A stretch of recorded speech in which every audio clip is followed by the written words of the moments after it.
नमस्कार, आप देख रहे हैं हल्ला बोल। आपके साथ मैं हूं अंजना ओम कश्यप। शिवसेना ने उपराष्ट्रपति चुनाव पर विवाद की परत चढ़ा दी है। बीजेपी के पार्टनर का मानना है कि यूपीए कैंडिडेट गोपाल कृष्ण गांधी ने मुंबई ब्लास्ट के दोषी याकूब मेनन की फांसी का विरोध कर यह साफ कर दिया था कि वो किस हद तक राष्ट्रवादी है।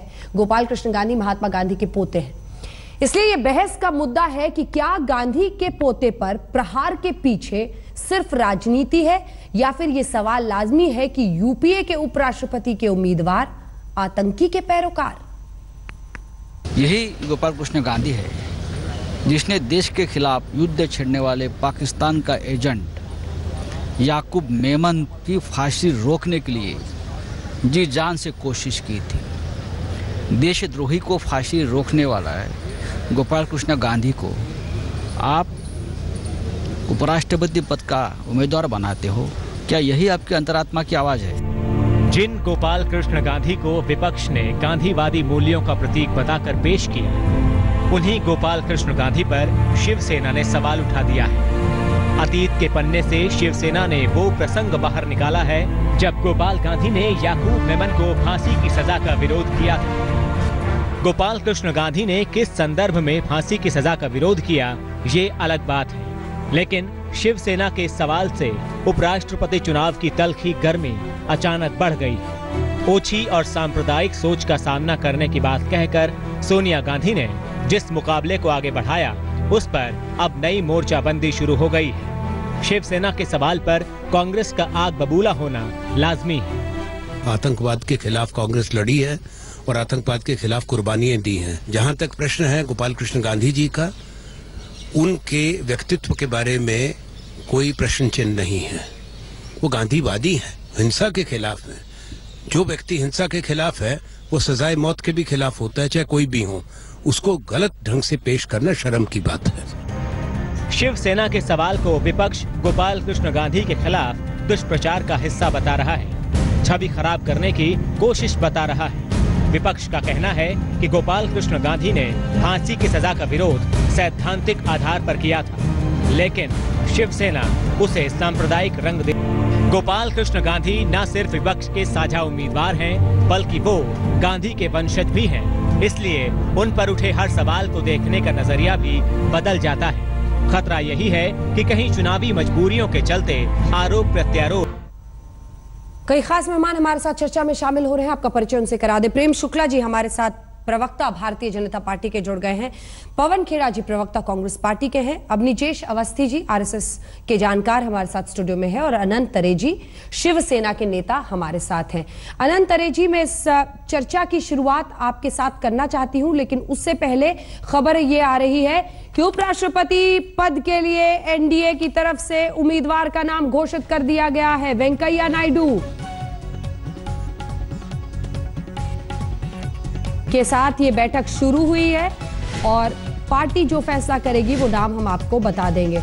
उपराष्ट्रपति के लिए वेंकैया नायडू का नाम है, ऐसी खबरें आ रही है। हिमांशु हमारे साथ, हमारे सहयोगी इस वक्त इस खबर पर जुड़ रहे हैं। हिमांशु, कितनी देर में उम्मीद करें और क्या वाकई वेंकैया नायडू के नाम के साथ आगे बढ़ रहा है मामला? देखिए, मैं आपको बता दूं कि अब से कुछ ही देर के अंदर प्रधानमंत्री जो है वो पार्लियामेंट्री बोर्ड की मीटिंग में आएंगे और लगभग ये माना जा रहा है कि वेंकैया नायडू का नाम जो है वो तय हो चुका है। लेकिन फिर भी अंजना, हम सबको वेट करना होगा, वो इसलिए क्योंकि राष्ट्रपति पद का जब के कैंडिडेट का नाम की घोषणा हुई थी तब जो कयास लगाए गए थे उसके विपरीत ही जो है वो पार्टी ने फैसला लिया था। रामनाथ कोविंद का नाम पार्टी ने डिसाइड किया था और उस नाम को शायद किसी ने तब चर्चा भी नहीं की थी और इसीलिए सबको इंतजार करना चाहिए थोड़ी देर का और उसके बाद सब कुछ जो है वो साफ हो जाएगा कि वेंकैया नायडू वो उपराष्ट्रपति पद के उम्मीदवार होंगे या नहीं होंगे। लेकिन सबसे आगे इस वक्त जो रेस में है वो वेंकैया नायडू का नाम आगे चल रहा है। शुक्रिया आपका। हिमांशु हमारे सहयोगी दे रहे थे जानकारी। कुछ ही देर में नाम का हो सकता है ऐलान, दिलचस्प होगा। वेंकैया नायडू एक वक्त पर बीजेपी के अध्यक्ष थे और इस वक्त मंत्री हैं सरकार में, लेकिन क्या उनके नाम पर मुहर लगती है और फिर ये जो जंग है कितनी दिलचस्प हो जाएगी, क्योंकि वेंकैया नायडू वर्सेस गोपाल गांधी हम होता हुआ देखेंगे उपराष्ट्रपति पद के उम्मीदवारी के लिए। सभी खास मेहमान हमारे साथ बने हुए हैं। मैं आपके पास आना चाहती हूं सबसे पहले तरे साहब, क्योंकि संजय राउत ने, हालांकि ये बात तो पहले से पब्लिक डोमेन में थी, क्योंकि जो गोपाल गांधी ने चिट्ठी लिखी थी वो उन्होंने पब्लिक में डाल दी थी, जिसमें उन्होंने कहा था कि फांसी की सजा नहीं होनी चाहिए। लेकिन क्या आप उसकी बारीकी को जानबूझकर अपनी राजनीति के लिए नजरअंदाज कर रहे हैं? क्योंकि वो गांधी जी के पोते हैं, वो डेथ सेंटेंस के खिलाफ बोल रहे हैं। ये आप कैसे साबित कर पाएंगे कि वो याकूब मेमन को बचाने के लिए गए थे? वो तो किसी भी डेथ पेनल्टी के खिलाफ बोल रहे थे। मैं आऊंगी सर, ये आऊंगी आपके पास। तरे साहब,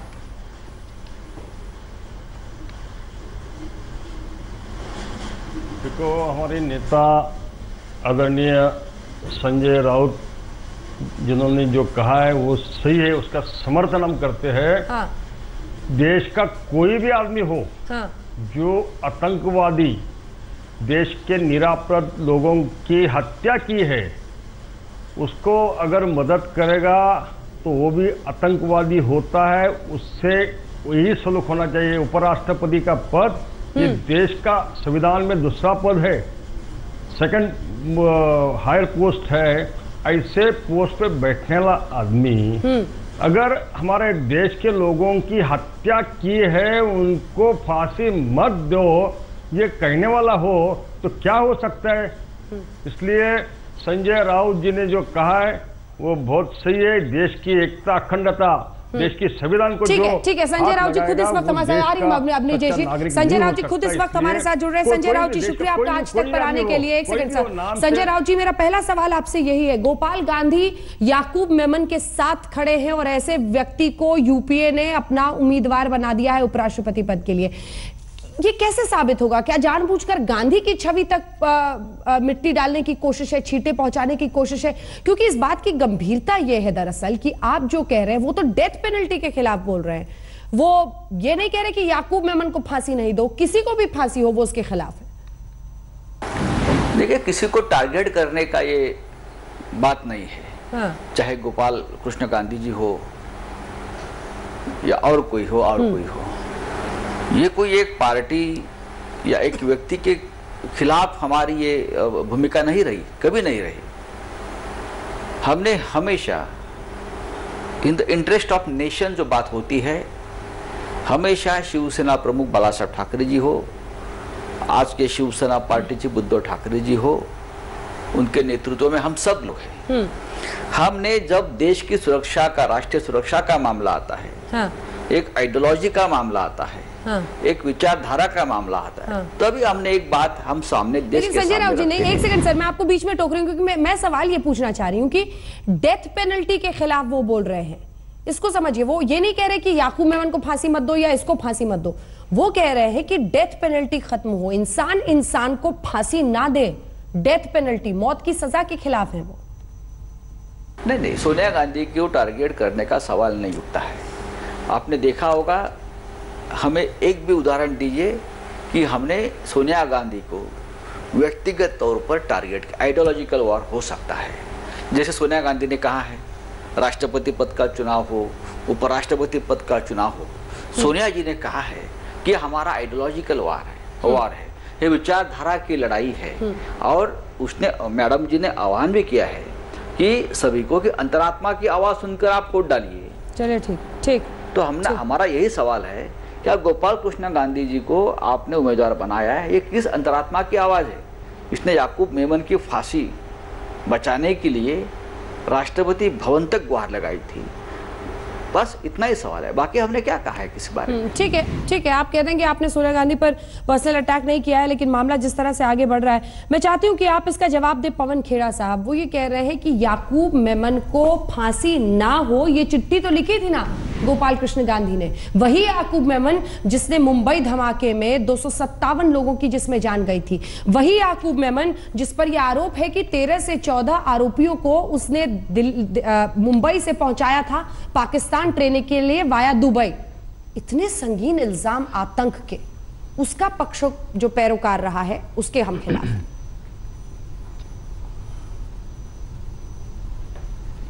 अंजना जी, पहले तो आप ये समझ लें कि ये महात्मा गांधी का ये परिवार, महात्मा गांधी के तीनों सुपुत्रों ने पत्र लिखकर गोडसे को फांसी के खिलाफ भारत सरकार को अर्जी लिखी थी। आप क्या मान लेंगे कि वह गोडसे से मिले हुए थे?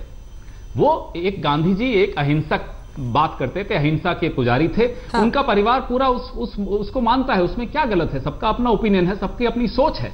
ये जो फांसी की सजा हुई थी, ये सब किसकी सरकार के अंडर हुई थी? कांग्रेस सरकार के अंडर हुई थी। हमारा एक as a political party, as a government, हमने उस वक्त भी गांधी जी के सुपुत्रों की अर्जी को ठुकराया था और नाथूराम गोडसे को सजा दी थी अंबाला जेल में, आपटे को और नाथूराम गोडसे को।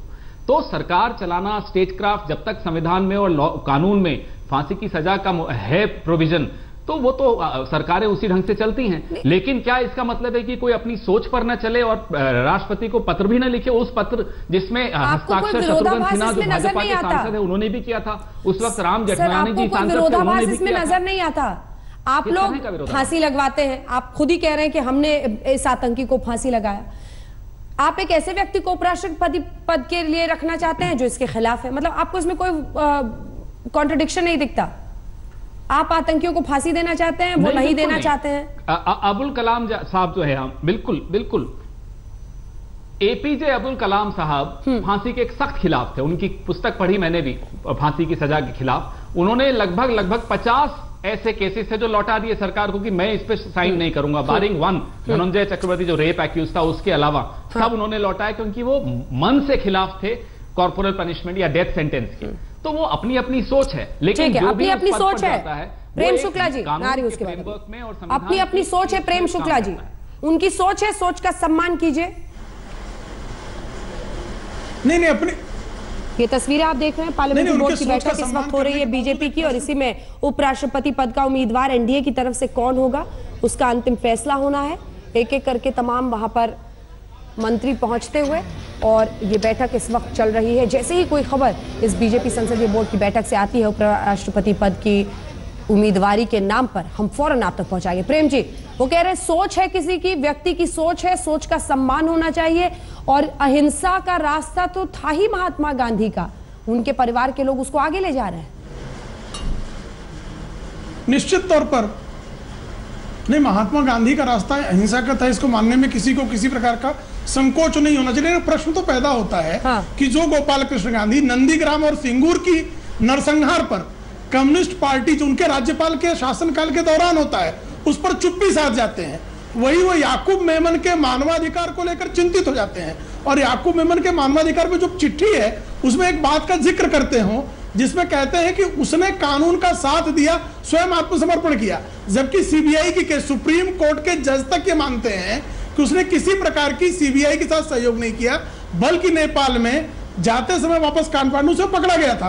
तो गोपाल कृष्ण गांधी गलत फैक्ट्स के आधार पर जिस तरह से अहिंसा का समर्थन कर रहे हैं, इससे उनके व्यक्तित्व पर यदि किसी के मन में प्रश्न पैदा हो, तो उस प्रश्न को असहमति के नाम पर जो है दबाने का प्रयास करना भी गलत है। और मुझे लगता है कि जब अहिंसा के पुजारी थे, तो नंदीग्राम और सिंगूर पर, उनके मौन पर किसी भी व्यक्ति के मन में प्रश्न पैदा होगा, और याकूब मेमन के समर्थन पर दूसरा प्रश्न पैदा हो जाएगा। खेड़ा साहब। अंजना जी, नंदीग्राम और सिंगूर पर उन्होंने पूरा विरोध किया था, कड़ा विरोध किया था, बार बार उन्होंने अपनी आवाज उठाई थी। मेरे मित्र प्रेम शुक्ला जी शायद भूल गए इस बात को। दूसरी बात ये कि देखिए, ये सबसे बड़ा हमारा संविधान हमें सोचने की आजादी देता है। जिस बात को ये सरकार और इसके बुद्धिजीवी बौद्धिक पैरोकार समझ ही नहीं पा रहे। मैं आपके बीच में नहीं बोला शुक्ला जी, उचित रहेगा कि हम एक दूसरे में हस्तक्षेप न करें। आप जब बोलेंगे मैं नहीं बोलूंगा, मुझे बोलने दिया जाए। नहीं, मैं सिर्फ छोटा सा आपसे जो पैरोकार है वो इस बात को आज तक हजम ही नहीं कर पा रहे कि हमारा संविधान हमें सोचने की आजादी देता है, और अपनी सोच। जो है इस तरह का आप बोल लीजिए, आप बोल लीजिए, उन्होंने केंद्र सरकार को भेजा हो, वो भी कृपया दिखा दे तो हम लोग संतुष्ट हो जाए। ये तस्वीरें हम आपको दिखा रहे हैं प्रधानमंत्री नरेंद्र मोदी का स्वागत करते हुए बीजेपी अध्यक्ष।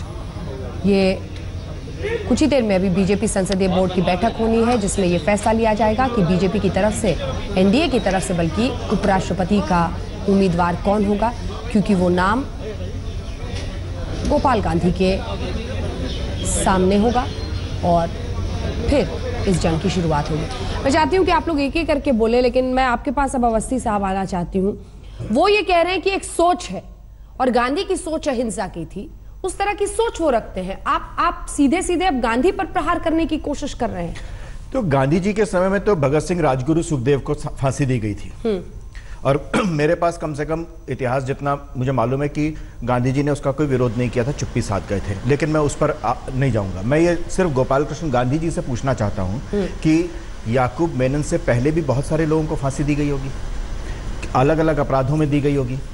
गोपाल कृष्ण गांधी ने कितने लोगों की फांसी के खिलाफ, अगर वो फांसी की सजा के खिलाफ है, उन्होंने कौन सा अभियान चलाया, उन्होंने कब कौन सा ऐसा वक्तव्य जारी किया, लिखा, ऐसा किया, और जब फांसी दी गई उसके खिलाफ उन्होंने आवाज उठाई, आप क्या कह रहे हैं? पत्र लिखा। तो आप क्या कह रहे हैं? मैं एग्जैक्टली यही कह रहा हूं। जो कह रहे हैं वो सीधा बोलिए ना, मैं सीधी सी बात कर रहा हूं। आपको लग रहा है कि गोपाल कृष्ण गांधी जैसा एक व्यक्ति आतंकी के साथ मिला हुआ है? क्या मतलब गोपाल कृष्ण गांधी, और समझ में तो ऐसा है कि आपकी सोच क्या है। हम आपको पार्लियामेंट्री बोर्ड की बैठक की तस्वीरें दिखा रहे हैं, जिसमें आपको खुद वेंकैया नायडू भी, जिनका नाम सबसे आगे चल रहा है, वो दिख रहे हैं। प्रधानमंत्री नरेंद्र मोदी हल्के मूड में, अमित शाह, बीजेपी अध्यक्ष अरुण जेटली और तमाम मंत्री जो संसदीय बोर्ड के हैं, सुषमा स्वराज, उसमें नितिन गडकरी, सभी दिख रहे हैं। इसी में अभी अंतिम फैसला एनडीए की तरफ से आ रहा है। नहीं सर, मैं आपसे ये समझना चाहती हूँ कि आप ये कह रहे हैं कि आप सीधे सीधे उनकी नियत पर सवाल खड़े कर रहे हैं। नियत का सवाल नहीं, तो सीधी सीधी आप ही कह रहे हैं ना कि सिर्फ याकूब मेमन के लिए बोला।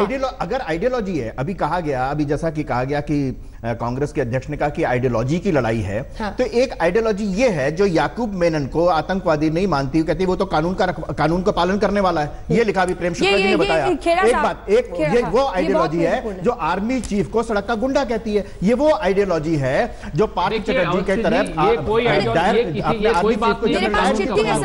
ये वो आइडियोलॉजी है। तो ये आइडियोलॉजी की लड़ाई है, लड़े।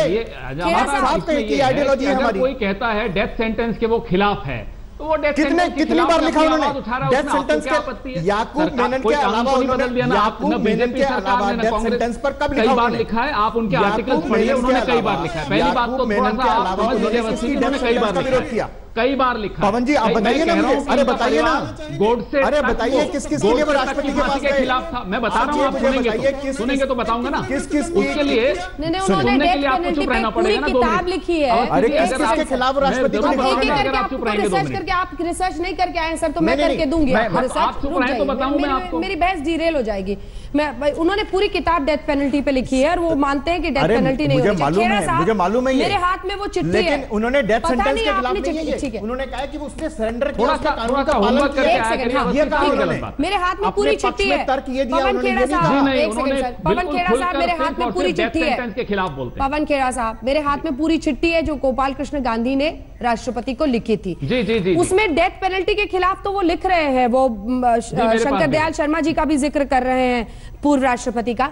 लेकिन एक पैराग्राफ जो है इसमें वो मेरिट्स ऑफ द केस में जा रहे हैं। सर सुनिए आप, इसमें वो मेरिट्स ऑफ द केस में जा रहे हैं और ये कह रहे हैं कि वो न्याय से भाग सकता था, उसने अपने आप को सरेंडर किया। कई न्यायाधीश सुप्रीम कोर्ट के मानते हैं कि उसको इसका फायदा मिलना चाहिए और फांसी की सजा नहीं होनी चाहिए, उसके साथ न्याय होना चाहिए। आपको नहीं लगता है कि डेथ पेनल्टी के खिलाफ बोलने वाला व्यक्ति मेरिट्स ऑफ द केस में नहीं जाएगा? मेरिट्स ऑफ द केस में जाने की जरूरत नहीं है। ये जो लाइनें हैं जिसमें वो उसके पक्षधर दिख रहे हैं, जिसमें सर ये देखिए तमाम लाइनें जो मैंने अंडरलाइन की है कि वो चाहते तो न्याय से भाग सकते थे। एक रिस्पेक्टेड ऑफिसर इंडियन इंटेलिजेंस के कह रहे हैं कि उन्होंने न्याय का साथ दिया। उसके आगे वो ये भी कहते हैं कि पूर्व सुप्रीम कोर्ट के जजेस कह रहे हैं कि एग्जीक्यूशन अन्याय है, मतलब मौत की सजा देना उनके साथ अन्याय है। उसके आगे वो ये भी कह रहे हैं कि जो सीक्रेट अंडरस्टैंडिंग हुई थी उसकी डिसरिगार्ड हो रही है। मेरिट्स में केस पर जाने की क्या जरूरत थी अगर आप डेथ पेनल्टी के खिलाफ हैं, अगर आप गांधीवादी हैं, अगर आप सोचते हैं कि किसी को भी देश में वो आतंकी के पैरोकार है, ये कहने के लिए ठोस सबूत देने होंगे। संजय राउत जी, आपसे मेरा यही सवाल था जिसका पहले भी जवाब नहीं मिला। सोनिया को क्यों टारगेट कर रहे नहीं कर रहे, उस पर बात चली गई। याकूब मेमन के साथ वो नहीं है, वो डेथ पेनल्टी के खिलाफ है, यानी मौत की सजा के खिलाफ है। अगर आपका ये सवाल है कि गोपाल कृष्ण गांधी जी याकूब मेमन का साथ नहीं दे रहे थे, उसका मतलब क्या होता है? लेकिन यही याकूब मेमन ने पाकिस्तान को साथ दिया था, आतंकवादी टेररिस्ट ग्रुप को साथ दिया था, या भूल रहे? कल आप बोलेगे दाऊद इब्राहिम भी इन्वेस्टिगेशन में कोऑपरेट कर रहे, आप उनको छोड़ दीजिए। कल और किसी को पाकिस्तान के हिजबुल के कमांडर को आप लेके आएंगे यहाँ, वो कोऑपरेट कर रहे हैं, आप उसको छोड़ दीजिए। आज भी कश्मीर में बुरहान वानी के समर्थक वहां बैठे हैं, टेररिस्ट के समर्थक कश्मीर में पाकिस्तान का झंडा फहराकर हिंदुस्तान के खिलाफ नारे देते हैं, तो आपको क्या लगता है, आप ये उम्मीद करते हैं, अपेक्षा करते हैं कि आप हमको उनको भी छोड़ देना चाहिए? जो लोग हमारे जवानों की हत्या करते हैं, जो लोग हमारे जवानों के ऊपर पथराव फेंकते हैं, जो लोग हिंदुस्तान के खिलाफ नारे देते हैं, हिंदुस्तान के खिलाफ साजिश रचते हैं, आप उनके बारे में दया की बात करते हो? ये मुझे लगता है ऐसे लोगों के दिमाग की जांच होनी चाहिए, उनका मेंटल बैलेंस चेक करना चाहिए। दिमाग की जांच होनी चाहिए, किसी का नाम नहीं लेना चाहता, दिमाग की जांच होनी चाहिए, सख्त शब्द, जैसा कि हमेशा संजय राउत की चलते चलते एक छोटा सा एकदम रिएक्शन सर आपसे। ये बड़ा दिलचस्प रिश्ता है बीजेपी के खिलाफ भी, सरकार में भी, कैसा गठबंधन है? और इस मुद्दे पर लगता है अब खुलकर आप बीजेपी के साथ और यूपीए के खिलाफ। सरकार के खिलाफ का मतलब क्या होता है? मैंने स्पष्ट रूप से कहा है, चाहे सरकार में हो, चाहे सरकार हमारी हो, चाहे सरकार किसी की भी हो, ये आइडियोलॉजिकल एक विचारधारा वाले हम लोग हैं। जो बात हमें राष्ट्र के और जनता के हित में नहीं लगती, हम उस बारे में जोर शोर से बोलेंगे। चलिए ठीक है, कोई नहीं रोक सकता। चलिए ठीक है, ज्यादा से ज्यादा क्या होगा? सरकार हमारे खिलाफ जाएगी या सरकार हम पर कुछ टिक्का टिप्पणी करेगी, हम छोड़ दीजिए।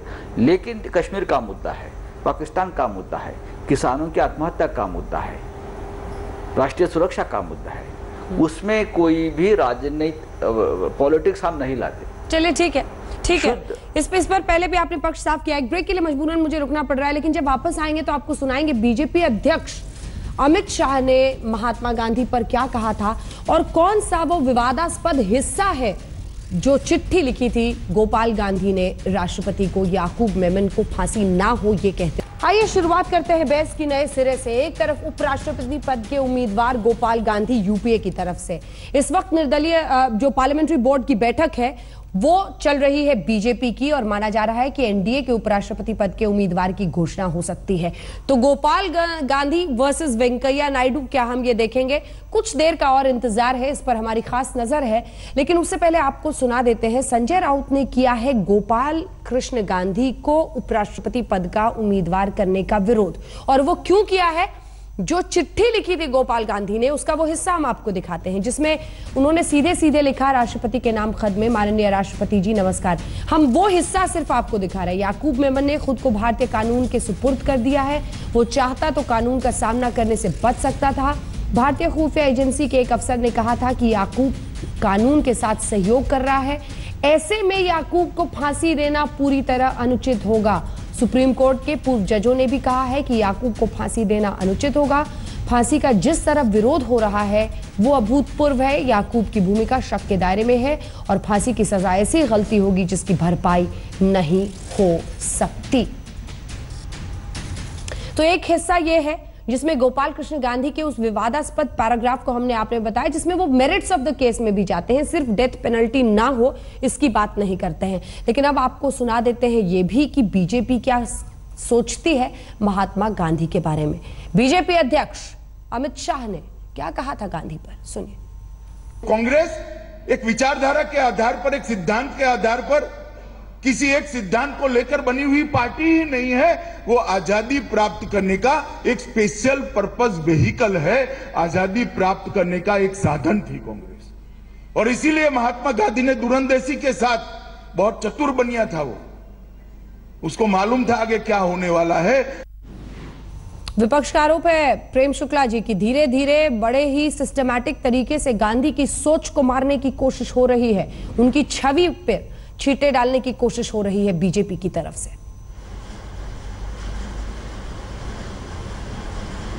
अंजना जी, स्वयं महात्मा गांधी खुद को चतुर बनिया कहते थे। लॉर्ड वेवल से वार्ता के दौरान उन्होंने खुद को कहा कि मैं चतुर बनिया हूं। अपनी आत्मकथा में गांधी ने स्वयं को चतुर बनिया कहा। मैं खुद को चतुर ब्राह्मण कह दूं और बाद में कोई कह दे कि ये चतुर ब्राह्मण थे तो उनका अपमान नहीं हो सकता। तो कृपा करके उनको स्वयं आजादी की लड़ाई का एक बड़ा जो है व्यक्तित्व बताकर श्री अमित शाह जी यही कहना चाहते हैं कि उन्होंने आजादी की लड़ाई में पूरी चतुराई से संसाधनों का सदुपयोग किया, कहीं से उनके लिए अवमानना के जनक शब्दों का प्रयोग नहीं है। तो कृपया चतुर जो है इसको जो है, चूंकि उनकी जाति का जिक्र कर दिया, चतुर बनिया स्वयं गांधी जी लॉर्ड वेवल कहते तो क्या अपमान करना चाह रहे थे? या बनियों का अपमान उनके मन में था या स्वयं का अपमान उनके मन में था, तो कृपा करके मैं कांग्रेस के अपने बंधुओं से प्रार्थना करूंगा कि स्वयं महात्मा गांधी को ठीक से पढ़ लें, तो उनकी ढेर सारी जो है भ्रांतियां उनके दिमाग से निकल जाएंगी। अब बात आती है याकूब मेमन की। जरा साफ तो हो सर, किधर खड़े हैं? गोपाल गांधी को आप भी मानते हैं याकूब मेमन समर्थक, या आपको समझ में आ रहा है कि वो डेथ पेनल्टी के खिलाफ?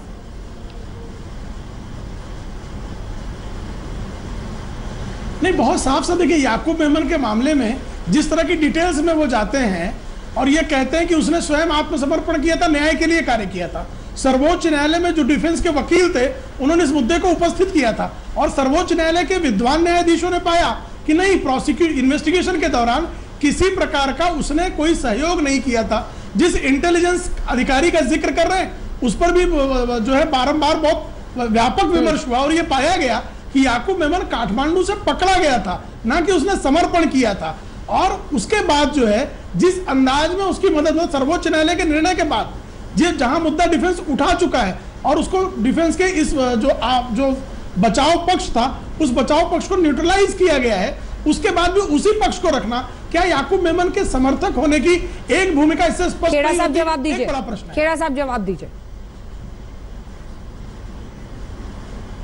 देखिए, मैं वापस से यही बोलूंगा प्रेम शुक्ला जी को और अवस्थी जी को कि आप वो तीनों अर्जियां पढ़िए जो महात्मा गांधी के सुपुत्रों ने भारत सरकार को उस वक्त लिखी थी। आप फिर तो आप सच में ये कह देंगे कि ये गोडसे के समर्थक थे।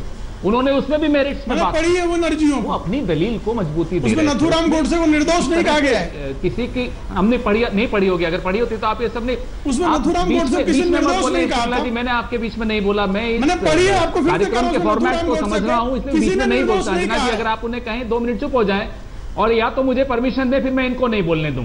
बिल्कुल उन्होंने उसके मेरिट से भी गए। आप क्या बात कर रहे हैं, क्या बात कर रहे हैं आप?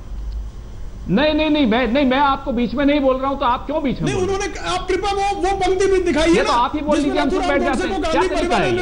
क्या तरीका है? आप जब अपनी बारी आए तब बोलिए, आप बीच में क्यों बोलते हैं? जब आपकी बारी आए तब बोलिए, जब आपकी बारी आए तब बोलिए, बिना बारी के बोलते क्यों रहते हैं? हम तो आपके बीच में नहीं बोलते। उसको तरीका तरीके से काम करिए, किस तरह की आपकी चर्चा करते हैं? अंजना जी अगर इस तरह से नहीं, वो आप सवाल को सुनिए ना, सवाल को सुनिए खेड़ा साहब। वो कह रहे हैं, एक सेकेंड, वो कह रहे हैं कि गांधी जी के और गोडसे के जिस चिट्ठी का आप जिक्र कर रहे हैं, जिस चिट्ठी का जिक्र कर रहे हैं उसका है क्या आपके पास ट्रांसक्रिप्ट? गोडसे को बचाने के लिए जिस चिट्ठी, आप अभी तुषार जी और इन सब से बात करके देखिए, गोपाल कृष्ण जी से बात करके देखिए, तीनों अर्जियों में उन्होंने कहा कि नहीं, फांसी इनको नहीं देनी चाहिए। वो अपनी विचारधारा से चल रहे थे, उन्होंने विचारधारा तक की बात की है। तो कैसी बात कर रहे हैं आप? एक आदमी, एक परिवार, एक सोच अहिंसा के बारे में करते हैं। आप उस सोच को आगे बढ़ाने के लिए तमाम तरह की दलील देते हैं, पुराने न्यायाधीशों को कोट करते हैं, तो उसमें आप उनकी सोच से डिफर कर सकते हैं, बिल्कुल करिए, हम भी करते हैं, शायद मैं भी करता हूं, मैं भी पक्षधर हूं फांसी की सजा का, लेकिन मेरी अपनी सोच है। इसका मतलब ये नहीं कि मैं लोगों के मुंह बंद कर दूंगा। फिर आप नंदीग्राम की बात करते हैं, तो नंदीग्राम पे तो इतना बड़ा हंगामा कर दिया था, होमवर्क करके क्यों नहीं आते? नंदीग्राम पे गवर्नर ने इतना खिलाफत से बोले कि तृणमूल कांग्रेस ने उनकी प्रशंसा की, कम्युनिस्ट पार्टी ने उनका निंदा की कि किस तरह का गवर्नर है। आप बिना होमवर्क के आकर बैठ जाते हैं, फिर अनाप शनाप बात करते हैं। हमें तो ये बात ही नहीं समझ। चिट्ठी दिखाई है ना जो उन्होंने सरकार बर्खास्त के लिए भेजी हो, सरकार के खिलाफ कार्रवाई कर राज्यपाल ने चिट्ठी क्या दिखाई? आप बात करिए, गोपाल कृष्ण जी बता देंगे। आपने निकाली ना, तो आप दिखाइए, आप दिखाइए, आपने भी पढ़ी है ना, आप लाइए। अरे आपने पढ़ी है तो आप दिखा दीजिए। उन्होंने तो विचारधारा तक की बात की है, उन्होंने तो क्लियर बोला कि नाथुराम गोडसे को बिल्कुल फांसी की सजा नहीं होनी चाहिए। नाथुराम गोडसे को गांधी परिवार ने निर्दोष किन पंक्तियों में कहा? आप दिखाइए ना चिट्ठी। उन्होंने खुलकर बोला था कि ये उनकी विचारधारा है, उन्होंने उनकी विचारधारा के बारे में कहा, बिल्कुल कहा, बिल्कुल कहा। आप दिखाइए अगर आपने गलत कुछ और कर लिया हो, आप दिखा दीजिए अगर आपने पढ़ लिया हो। नंदीग्राम पे आप झूठ बोल रहे हैं, गोडसे पे आप झूठ बोल रहे हैं। अरे आप उपराष्ट्रपति पर जीतने के लिए कितना झूठ बोलेंगे? क्यों झूठ का सहारा लेते हैं? कंधार आप चले जाते हैं, आतंकवादियों को कंधार में छोड़कर आते हैं, मसरत आलम को आप छुड़वा देते हैं, मुफ्ती मोहम्मद सईद मसरत आलम को छोड़ देते हैं, तब तो आप सरकार के साथ हैं। शत्रुघ्न सिन्हा इस पे हस्ताक्षर कहते हैं, वो आज तक सांसद है भाजपा के। अरे आप कितने ढोंग करेंगे? ये ढोंग आपको नहीं सहायता देगा। नंदीग्राम पे आपका झूठ पकड़ा गया। आप देखिए, रिसर्च करिए, नंदीग्राम पे सबसे ज्यादा निंदा अगर किए तो उस वक्त के राज्यपाल गोपाल कृष्ण गांधी ने की है। आप बिना होमवर्क किए बैठ जाते हैं क्योंकि आपको लगता है आपकी सरकार है, आपकी चल जाएगी। हर कार्यक्रम में आपकी नहीं चलेगी, हर चैनल पे नहीं आपका झूठ चलेगा। कुछ चैनल आपके झूठ को अवस्थी जी पर बात कीजिए सर, बहस में मत डिरेल कीजिए, फैक्ट्स पर बात कीजिए। अंजना जी, मेरिट्स ऑफ द केस। हाँ अंजना जी, मुझे लगता है कि बहस पूरी तरह डिरेल होगी। ये तर्क दे नहीं सकता, बहस पवन जी, करेंगे। प्रेम जी एक सेकंड। गोपाल कृष्ण गांधी गांधी जी के पोते हैं, क्या इसलिए उनको वोट दिया जाना चाहिए? क्या इसलिए गांधीवाद कहां से बीच में आता है? महात्मा गांधी कहां से बीच में आ गए? ये तो उनकी क्रेडिबिलिटी नहीं, ये तो उनकी कोई क्वालिफिकेशन नहीं है ना। किसी का पोता होना, किसी का बेटा होना तो इस लोकतंत्र में कोई क्वालिफिकेशन नहीं हो सकती। इसलिए गांधी और गांधीवाद या गांधी जी की हत्या के समय में कोई चिट्ठी लिखी गई थी, उसको आज से जोड़ना बिल्कुल गलत है। नंबर एक बात। नंबर दो बात, मुझे लगता है कि एक जर्नलाइस्ट, बहुत सारे लोग ऐसे हैं जो फांसी की सजा के खिलाफ होते हैं, लेकिन पर्टिकुलर किसी उसमें, और उसको बाकायदा ये कहना कि उसको शक का फायदा दिया जाना चाहिए ठीक ऐसे समय में जैसे जिसमें 257 लोग उस बंबई बम ब्लास्ट में लगातार मारे गए थे। ऐसे समय में, और एक, मैं ये नहीं कह रहा कि गोपाल कृष्ण गांधी उसमें अकेले थे, उसमें कई लोग थे, बहुत सारे लोग थे, इसलिए वो एक सोच है। मैं इसलिए नहीं कह रहा कि गोपाल कृष्ण गांधी कोई अकेले व्यक्ति हैं। फांसी की सजा के खिलाफ का सवाल नहीं है, फांसी की सजा के खिलाफ एक लगातार, एक कॉन्स्टेंटली, और भारतीय न्याय प्रक्रिया में आप देखें कि लोअर कोर्ट से लेकर के सुप्रीम कोर्ट और उसके पश्चात राष्ट्रपति के पास तक फांसी की सजा के अनुमोदन के लिए जाता है। इसलिए एक बहुत लंबा प्रोसेस है। अगर ये पहले भी हुआ है, अगर खेड़ा साहब ये पहले भी हुआ है, समझाने की हिम्मत है आप में उन 257 लोग जो मारे गए थे उनके परिवार वालों को कि देखिए ये तो चूंकि हमें डेथ पेनल्टी के खिलाफ बोलना है, इसलिए हम याकूब मेमन के पक्ष में भी बोलेंगे। अरे इन बातों को लिखना तो याकूब मेमन के पक्ष में बोलना है ना कि वो कोऑपरेट कर रहा है। आप माफ कीजिएगा, आप ये गलत बोल रहे हैं। एक सेकंड, कांग्रेस पार्टी ने, यूपीए सरकार ने फांसी दी थी, आप भूल जाते हैं। ये गलत है पवन जी। अंजना जी, मैं इसमें बोलूंगा। नहीं, वो संविधान ने दी थी, कानून ने दी थी, ये गलत बात है। नहीं, फांसी की सजा कर रहे हैं आप, कहिए कि हाँ कांग्रेस ने फांसी दी थी। क्या बात जो छूटे सारे अपराधी को कांग्रेस ने छोड़े। क्या बात कर रहे हैं आप? क्या बात कर रहे हैं? अजमल कसाब को किसने दी? कांग्रेस सजा देती है।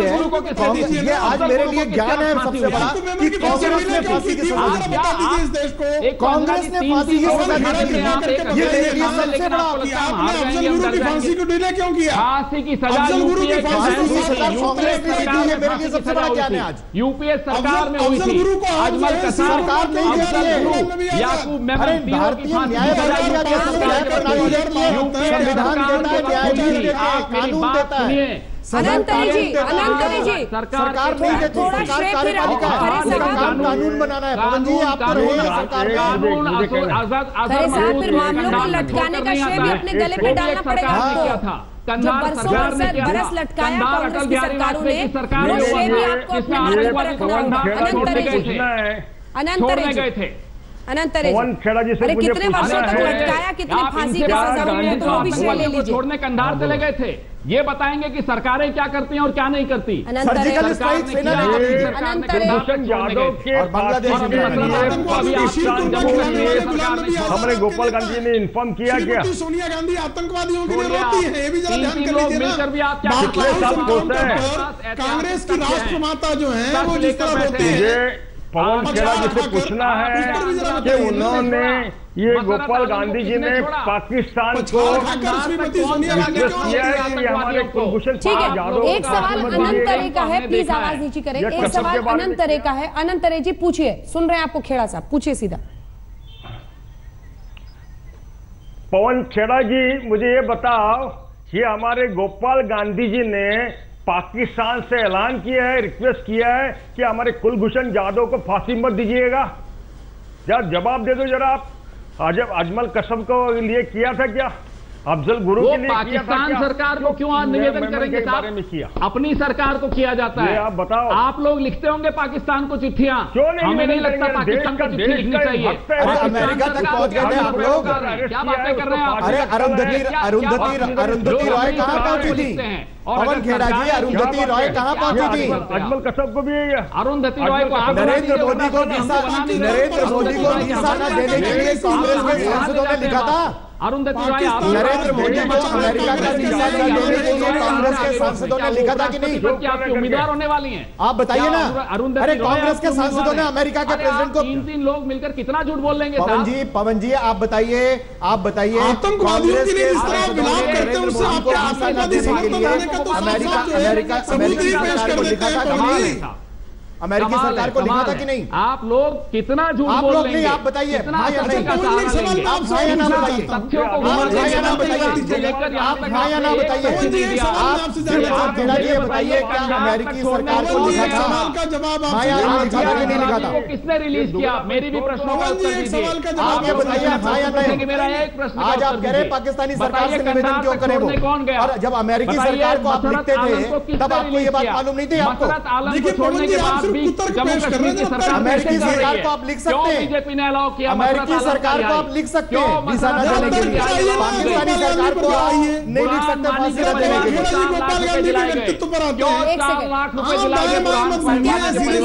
लिए। तरे साहब एक सवाल मेरा है आपके लिए, एक सेकंड थोड़ी आवाज ऊंची करें। तरे साहब एक सवाल मेरा है आपके लिए। बोलो। देखिए इस देश में गांधी की हत्या तो एक बार हुई, बार होती है, जब हिंसा कहीं पर होती है लोग कानून को अपने हाथ में लेते हैं, सवाल कई सारे इस देश के सामने हैं। लेकिन इस देश ने हमेशा विरोधी मत जो बातें हैं, मत हैं, उनको हमेशा एक साथ लेकर कम से कम अभिव्यक्ति की आजादी के नाम पर हर कोई अपनी बात रख सके, ये बुनियादी अधिकार सबको इस देश का संविधान देता है। मेरा सवाल आपसे यह है कि महात्मा गांधी भी कहते थे कि एक आंख के बदले एक आंख लेने निकलोगे तो पूरी दुनिया ही अंधी हो जाएगी। क्या गोपाल गांधी को यह अधिकार नहीं है इस देश में कि वो अपनी राय, अपनी सोच रखें? ऐसा हो सकता है कि वो डेथ पेनल्टी के खिलाफ है और उसी बात को आगे ले जाने के लिए वो कहते हैं कि याकूब मेमन पर इतना सख्त फैसला नहीं होना चाहिए था। क्या इस तरह की अभिव्यक्ति की आजादी के लिए जगह इस देश में बची है या नहीं है?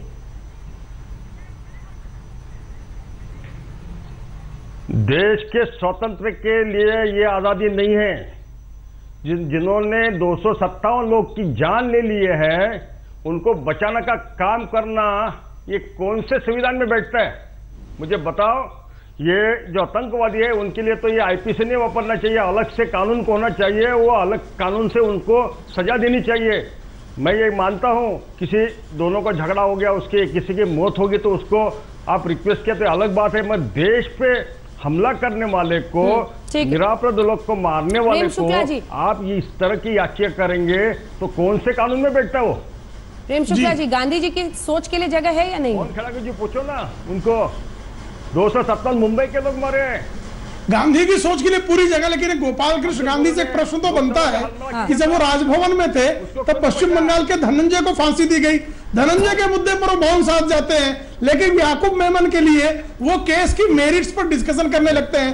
तो इससे उनका जो है आतंकवादियों के प्रति उनके मन में जो मोह है, उस मोह पर एक प्रश्न पैदा करना, ये भी अभिव्यक्ति की आजादी है। इसको अभिव्यक्ति की आजादी से क्यों काट दे रही हैं आप? चलिए, कम से कम राष्ट्रपति पद की उम्मीदवारी हुई, रामनाथ कोविंद, मीरा कुमार का नाम आया, तो वहां पर हमने कोई भी इस तरह का आरोप लगते हुए नहीं देखा। लेकिन उपराष्ट्रपति पद की उम्मीदवारी में गोपाल कृष्ण गांधी पर संगीन आरोप लगते हुए शिवसेना की तरफ से। इधर कुछ इसी के साथ आजतक.in में खबरों के लिए आप लॉग इन करें सबसे तेज, लेकिन देश दुनिया की बाकी खबरों के लिए आप देखते रहिए आज तक।